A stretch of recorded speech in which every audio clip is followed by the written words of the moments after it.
நடிகை ஸ்ருதி ஹாசன் தற்போது தெலுங்கில்தான் அதிக கவனம் செலுத்தி வருகிறார். காரணம், தமிழில் அவரால் பெரிய ஹிட் கொடுக்க முடியாமல் போனதால் வாய்ப்புகள் குறைந்தது.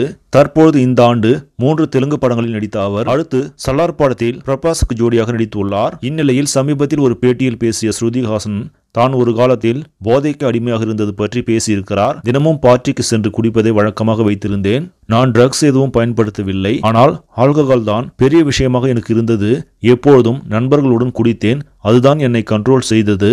அதனால் ஒரு கட்டத்தில் அதிலிருந்து வெளியில் வர முடிவெடுத்து என்னை பார்ட்டிக்கு அழைக்கும் நண்பர்களை தவிர்க்க தொடங்கினேன். தற்பொழுது 8 வருடங்களாக குடிப்பழக்கம் இல்லாமல் இருக்கிறேன் என ஸ்ருதிஹாசன் கூறியிருக்கிறார். ஸ்ருதிஹாசன் அம்மா மற்றும் அப்பாவின் கண்ட்ரோலில் இருந்து விலகிய பிறகு ஆண் நண்பர்களுடன் சேர்ந்து குடிப்பது, ஊர் சுற்றுவது என்று இருந்தார் என்பதும் நாம் கவனிக்க வேண்டிய ஒன்றாகும்.